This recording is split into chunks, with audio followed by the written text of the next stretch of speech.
네. 켜져 있나? 바쁘신 와중에도 오늘 기자간담회 참석해주신 언론 여러분 감사합니다. 지금 3시 1분인데요.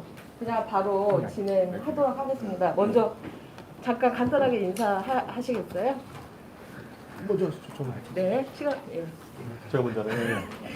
네, 안녕하십니까. 저는 더불어민주당 비례대표 국회의원 전용기입니다. 문화체육관광위원회에 있습니다.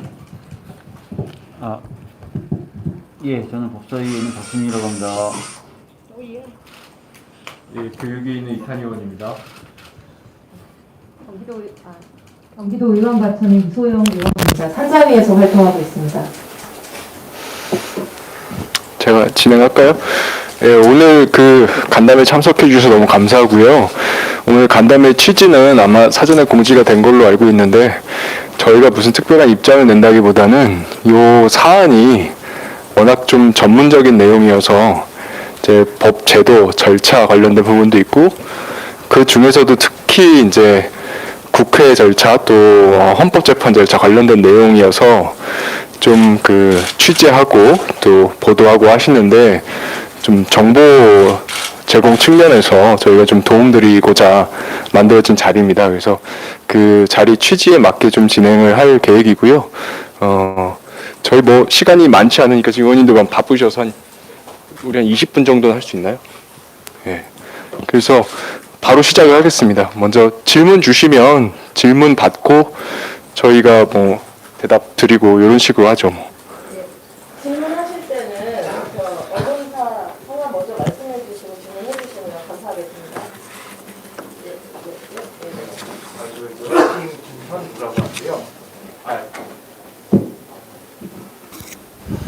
네, 저 뉴스팀의 김현우라고 하는데요.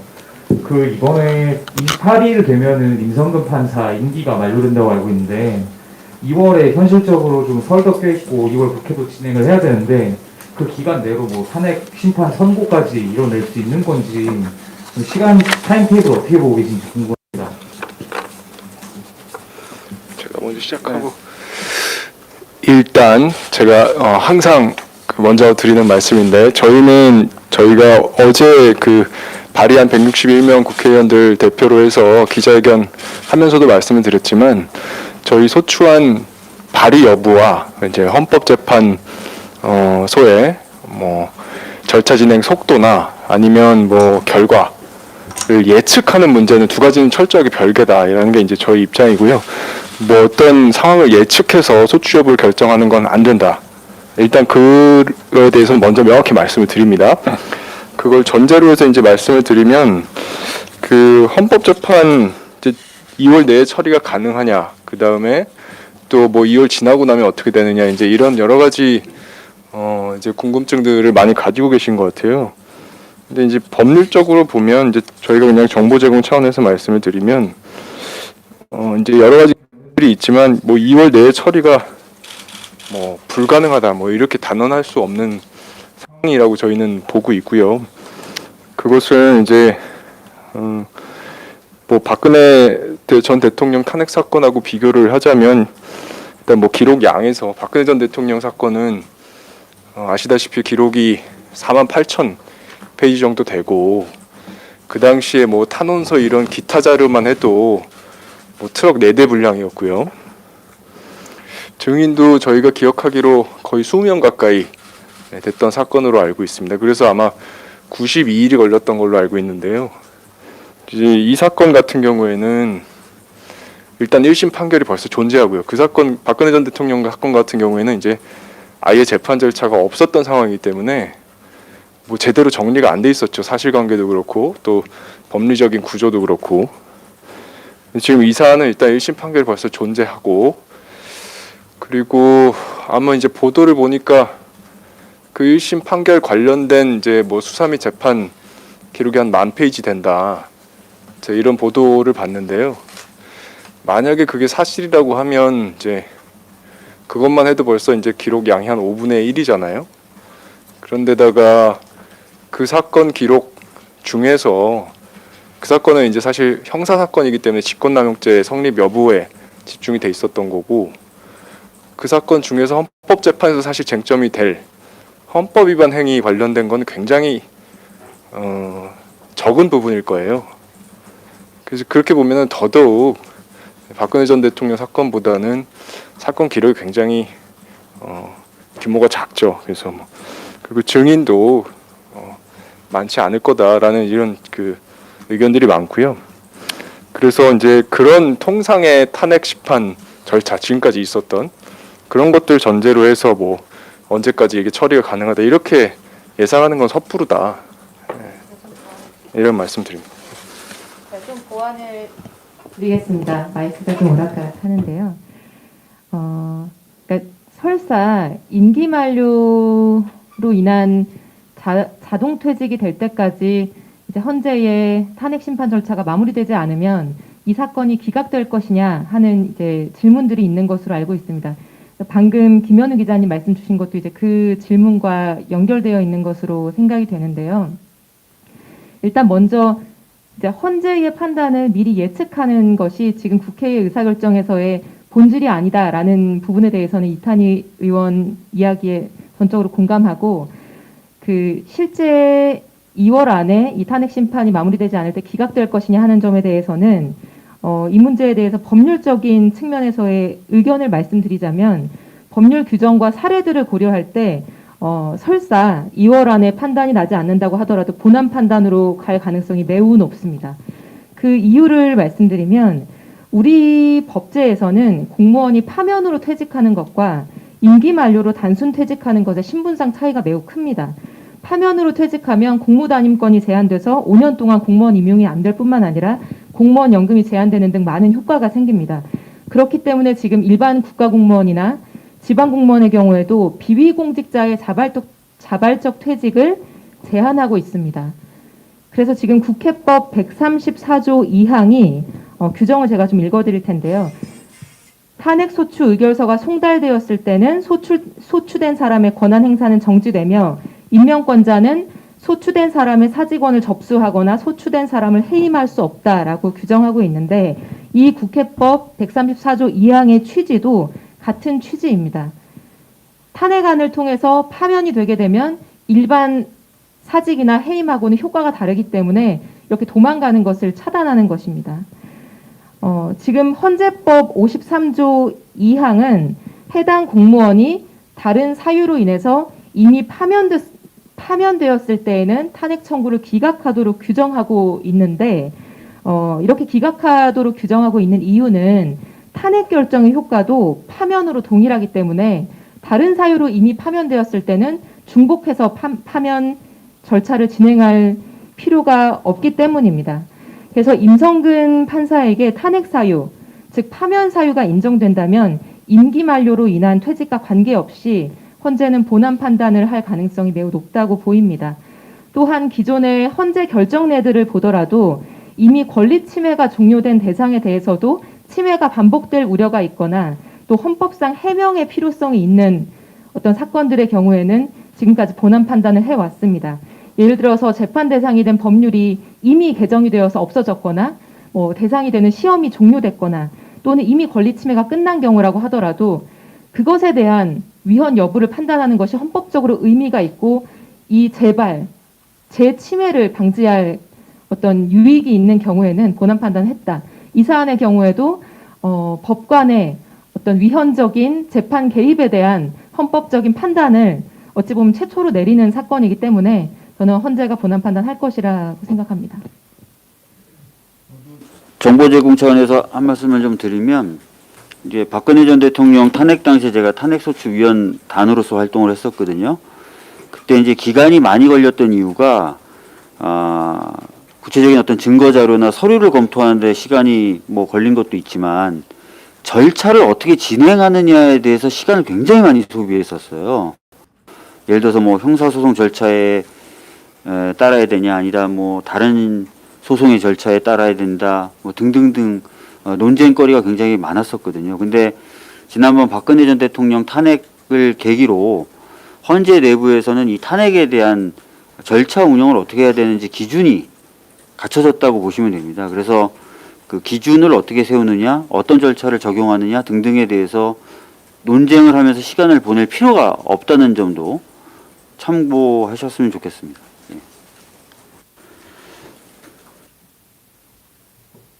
질문 받겠습니다.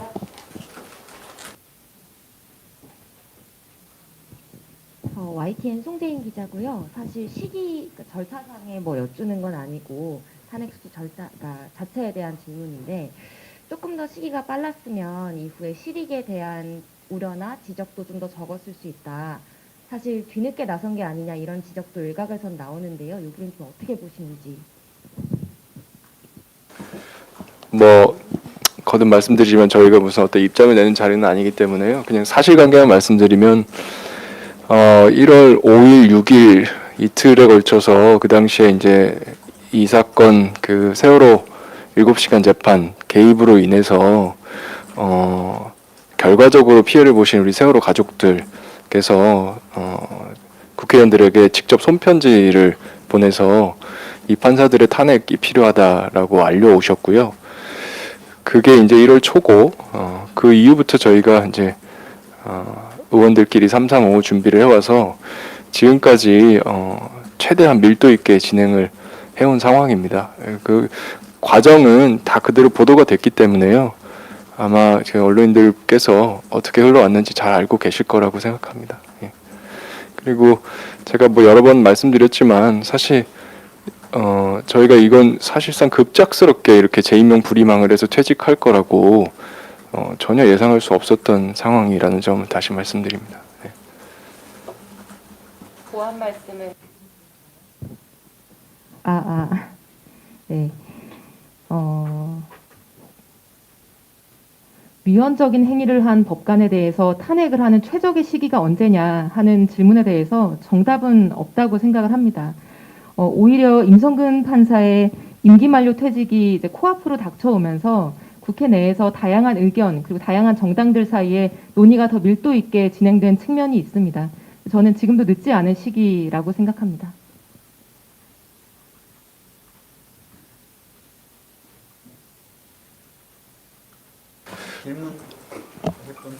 네.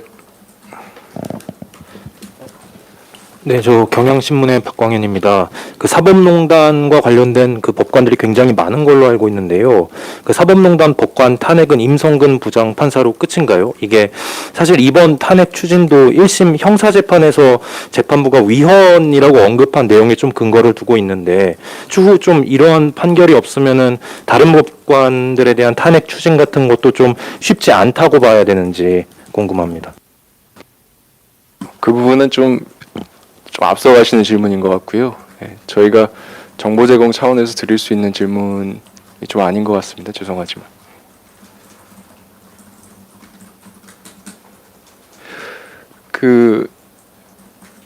아까 시기 관련돼서 질문 주셨던 것도 관련돼서 몇 가지 사례 말씀드리면 이제 미국 같은 경우에는 지금 트럼프 전 대통령이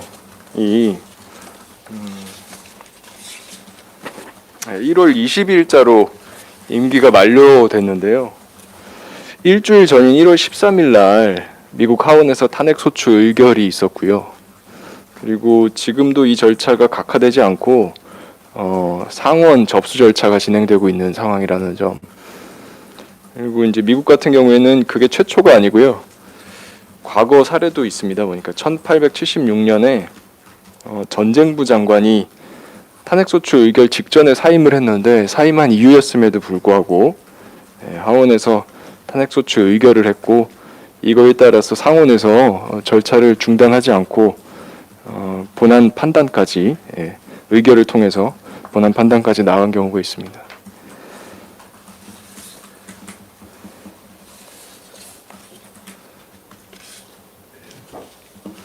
또 질문 있으신가요?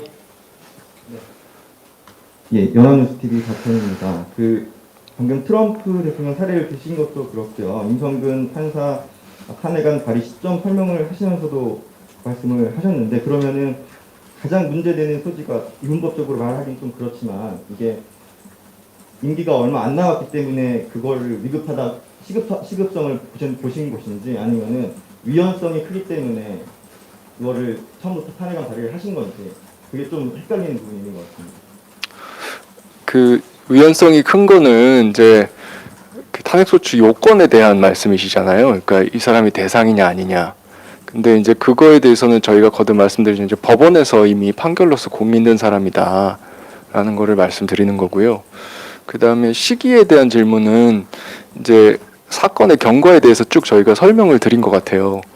예, 그러니까 애초에 이제 세월호 가족분들 이분들이 그러니까 이 임성근 판사가 갑자기 퇴직하게 된다는 걸 아시고 요청을 하신 거고요.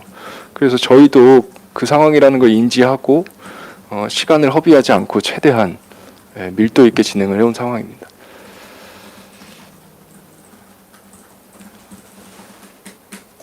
임성근 판사의 행위에 대한 위법성은 매우 크기 때문에 시기가 중요하지 않다는 점을 말씀드리는 취지입니다. 위헌적인 행위를 한 법관에 대해서 국회가 이에 대한 견제의 역할을 충실히 하는 것은 그 시기가 임기 만료를 앞두고 있더라도 그것이 필요한 행위이다.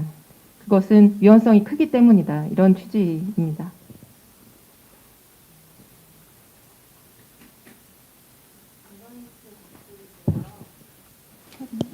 예, 그냥 일반적인 절차가 좀 궁금한데 박근혜 대통령 탄핵 같은 경우에 이제 그 당시에 법사위 중심으로 탄핵소추위원들이 구성이 됐는데 만약에 가결이 될 경우 그런 절차들은 좀 어떤 식으로 남아 있는지 궁금합니다.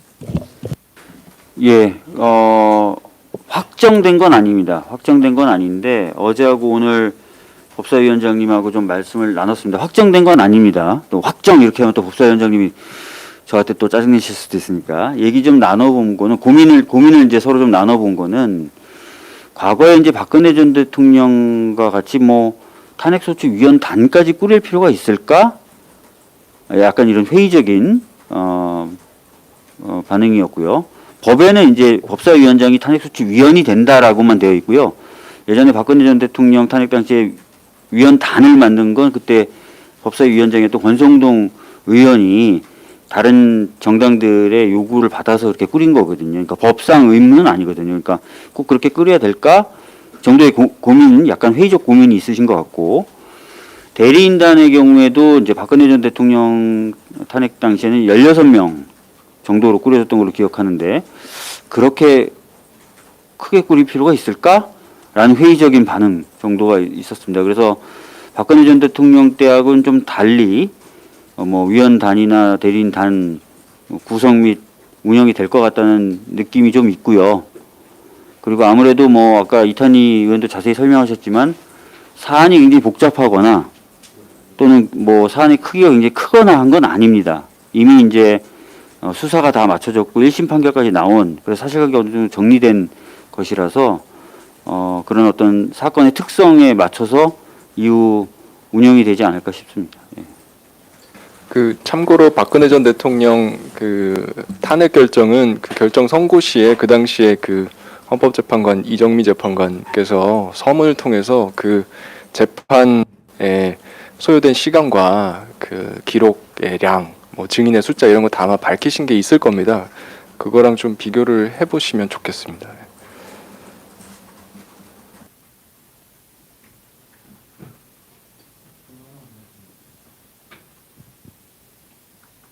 예, 앞서 말씀을 하시면서 위헌성이 크다고 판단했다고 하셨는데 그렇다면 1심 판결 직후부터 좀 아까 질문이 겹치는데요. 직후부터 문제 제기를 하시지 않고 지금 이 시점에 탄핵안을 발의하는 것을 두고 야권에서는 또 불편한 말씀일 수 있겠는데 여권의 불리한 판결이 나온 이후에 사법부 길들이게 나선 것이다, 이런 오해 아닌 오해가 또 나온 것도 사실이잖아요. 이런 부분에 대해서는 어떻게? 야당 의원님들이 그렇게 말씀하시는 부분에 대해서 좀 억울한 사람이 접니다. 여기 오신 기자분들 중에 아시는 분들이 계실지 모르겠지만 저는 2017년부터 법관 탄핵을 얘기했습니다. 그리고 기억나시겠지만 20대 국회 때는 저희 당 당론이기도 했습니다. 근데 의석수가 모자라서 못한 거예요. 그리고 21대가 됐을 때 저뿐만 아니라 많은 의원들이 사법개혁해야 된다, 문제가 있는 법관에 대해서는 탄핵 등의 조치를 통해서 그 위헌성에 대한 판단을 내려야 된다는 얘기를 여러 차례 했었어요. 근데 아까 말씀드렸던 것처럼 그렇다고 해서 아무 때나 막 추진할 수는 없는데 마침 이탄희 의원이 말씀을 하신 것처럼 세월호 가족분들이나 이런 분들 요구가 있었고 확인해 보면 진짜 퇴임을 하실 상황이라는 게 확인이 된 그래서 이제 서두르게 된 거지. 이게 뜬금없이 갑자기 나왔다. 그럼 20대 국회에서 절반 가까운 2년을 뒀던 저는 뭐가 되는 겁니까? 당을 채택했던 그 당시 수많은 분들은 뭐입니까? 이건 조금만 돌이켜 보시면 금방 아실 수 있는 문제라고 생각합니다. 네. 사법부 길들이기라고 하는 주장에 대해서 동의하기 어려운 것은 지금 이 탄핵 절차를 추진하고 있는 것은 부당한 재판 개입 행위를 한 임성근 판사 개인에 대한 탄핵 절차이지 사법부에 대한 어떤 절차가 아닙니다. 우리 국민들은 법관이 사법부 내부든 외부든 부당한 외압을 받지 않고 공정하고 독립하게 재판할 것이라는 그 믿음 하나를 가지고 판사의 판결 하나에 따라서 감옥에 가기도 하고 권리를 내놓기도 합니다. 법관이 이 독립적이고 공정한 재판 그리고 국민의 신뢰를 그에 대한 국민의 신뢰를 저버렸다는 것은 법관이라고 하는 공적 지위를 가지고 할 수 있는 하게 되는 가장 잘못된 행위입니다. 우리 헌법은 법관에 대한 탄핵 제도를 규정하고 있는데 지금 이 탄핵 사유가 아니라면 무엇이 탄핵 사유일 수 있겠습니까? 그리고 지금 하는 이 임성근 판사에 대한 탄핵이 사법부 길들이기라고 한다면 도대체 어떤 경우에 하는 어떤 탄핵이 정당한 사법부 견제일 수 있겠습니까? 그러니까 저는 국민의힘을 포함한 이 탄핵이 사법부 길들이기다라고 주장하는 모든 분들께 이런 질문을 던지고 싶습니다.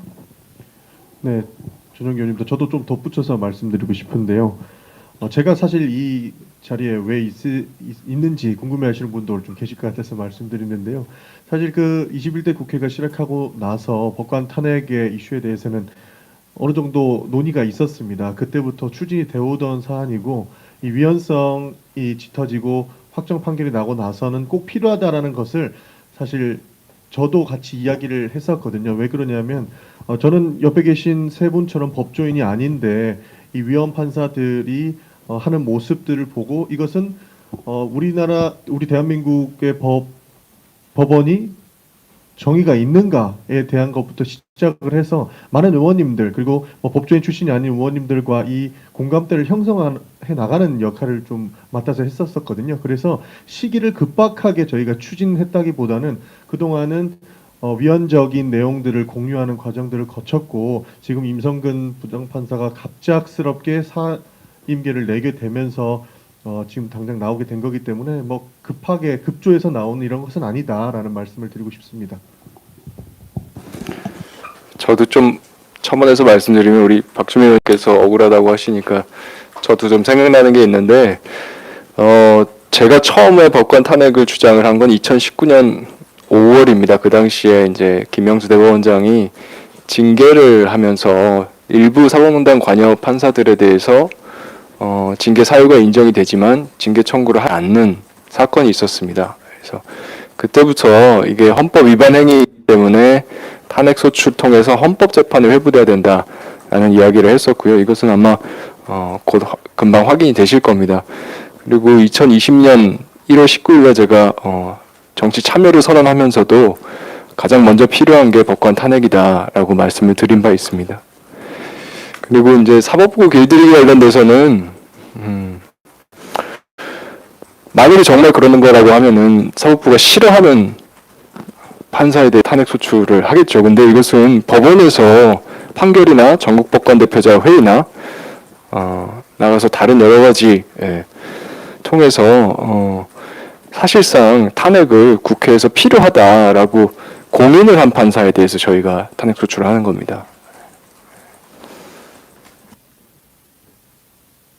민중의 소리 남소연인데요. 그 임성근 판사가 국회법에 따른 조사를 요구했는데 이에 대해서는 어떻게 생각하시는지?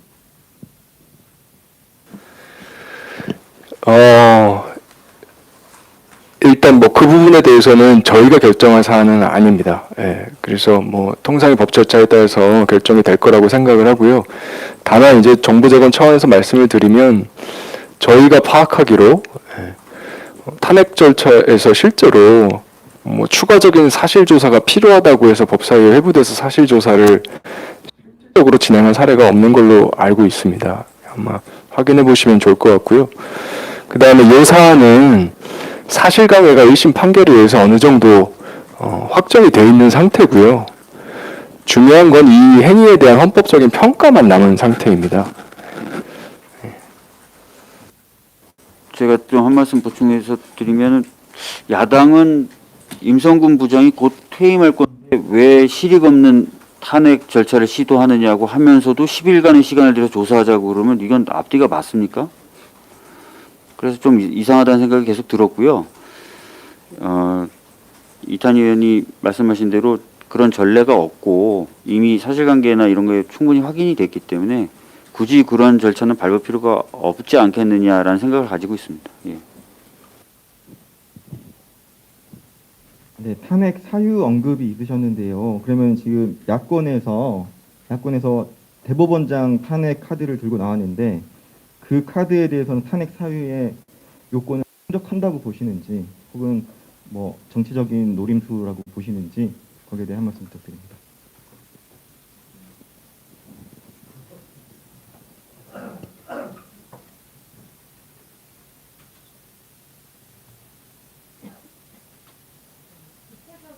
근거나 증거가 제시된 바는 없기 때문에 거기에 대해서 뭐 구체적인 의견을 제시하는 것은 한계가 있습니다. 다만 김명수 대법원장이 됐든 누가 됐든 임성근 판사와 유사한 행위를 했거나 헌법에 위반되는 행위를 했다라고 하면 누구든지 탄핵의 대상이 될 수 있는 것이겠죠.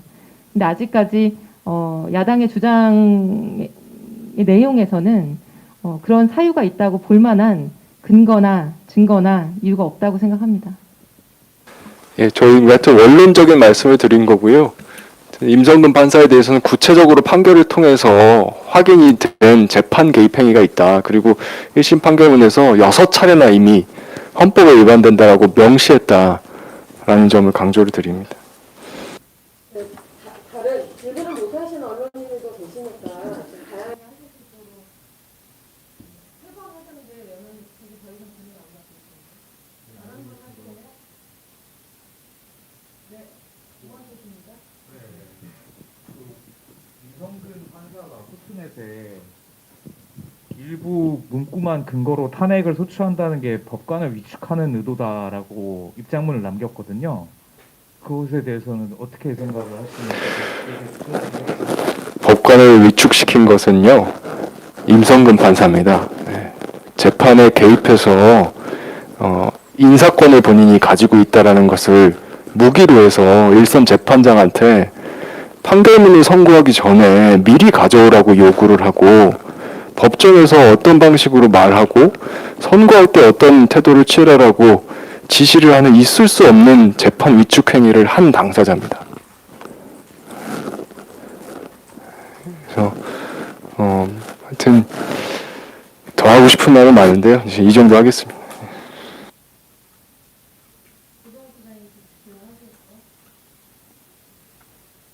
예, 연합뉴스 고동욱 기자입니다. 그 야당 쪽에서는 탄핵 소추를 하더라도 그 위헌의 중대성에 대해서 좀 판단을 해보면은 받아들여지지 않을 거다라는 주장도 하는데 여기에 대해서는 어떻게 생각하시는지 좀. 그 야당 의원님들이 이제 그런 말씀을 하십니다. 그러면서 아마 노무현 전 대통령님 탄핵 사건에서 그런 말이 나왔다 이렇게 얘기를 하시는데 잘 읽어보시면 국민이 선출한 대통령에 대한 탄핵이다. 국민이 선출한 대통령에 대한 탄핵이기 때문에 대통령이 탄핵됐을 시의 혼란이라든지 이런 부분까지 다 감안해야 된다라는 취지의 문장일 것으로 저는 추정합니다. 제가 앞에 이제 판결서를 다 보지 못했고 그 요지를 읽어보니까 그런 표현이 하나 나오더라고요. 중대에서 딱 나오던데 만약에 그것을 근거로 주장하신다면 법관 탄핵의 경우는 좀 다르다라는 말씀을 드리겠습니다. 아까 말씀드렸던 것처럼 법관의 경우는 국민이 선출한 것이 아니고요. 대통령은 우리나라의 한 명이죠. 그래서 탄핵될 경우에, 그래서 공백이 생겼을 때 굉장히 큰 혼란이 있겠지만, 법관의 경우에는 죄송하고 아쉽게도 그렇지 않습니다. 그래서 그 중대성이라는 부분에도 판단 기준이 당연히 달라야 된다라고 말씀을 드리겠고요. 오히려 이제 헌재에서 쓴 헌법재판소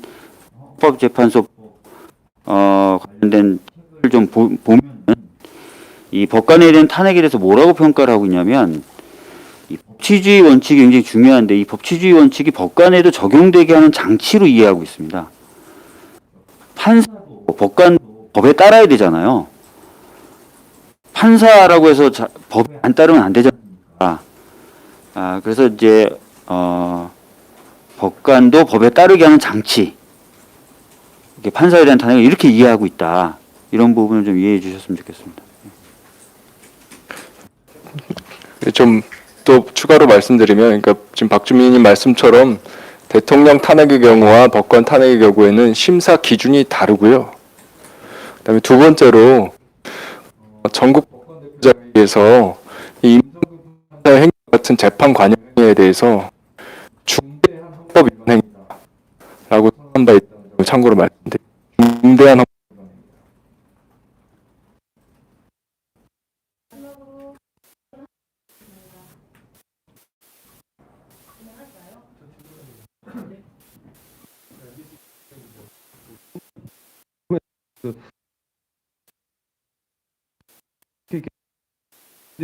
이제 모여서 어떤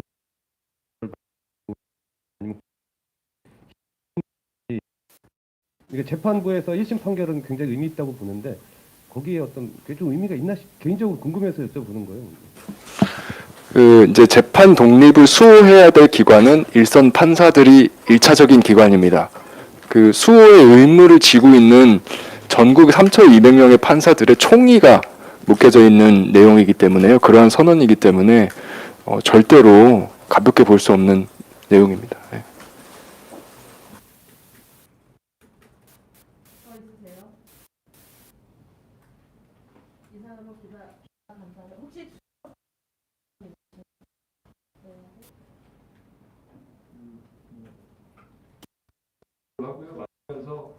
참고로 이제 제가 오늘 혹시나 지금 책을 가져왔는데 뭐 특별히 질문이 없어서 말씀을 안 드렸는데 책을 보면 이렇게 공직자가 도중에 퇴임하는 경우는 판단 안 나가는 여러 가지 사고가 되는 논의들이 많습니다. 사례들도 많고 뭐 예를 들면 법의 위헌성에 대해서 판단하고 있는 중간에 버리는 경우에 이런 헌법재판소가 각하하지 않고 본안에 대해서 판단하는 무슨 문제가 있습니다.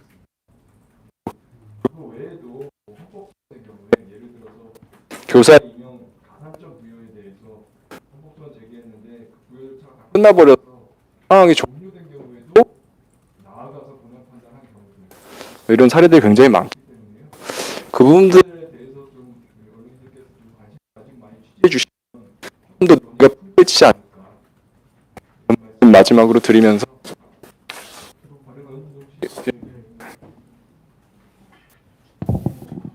네, 저도 한 말씀만 드리겠습니다. 저는 사실 이 법관 탄핵 이슈를 많이 보면서요. 사실 그 반헌법 행위를 저지르고 나서 판결까지 받은 이런 판사들이 국민들의 위에 있는 것이 아니다라는 것을 명확하게 줘야 된다고 생각을 했습니다. 사실 그 일반 선에서 법하자 이런 이야기 많이 하는데요.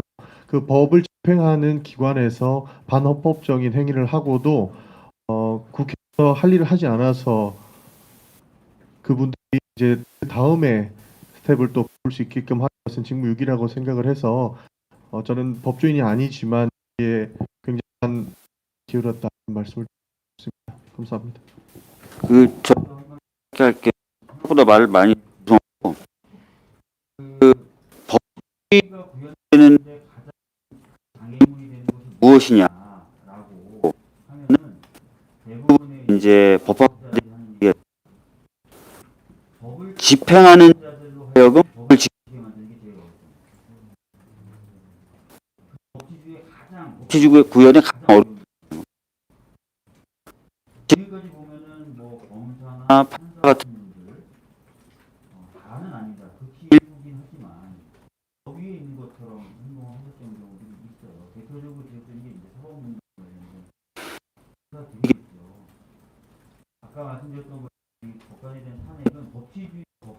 이 구조적으로 만든 장치입니다. 왜 하냐? 이런 말씀하시기보다는 그래서 좋은 선례가 쌓였으면 좋겠다. 이렇게 말씀 마지막으로 드릴게요.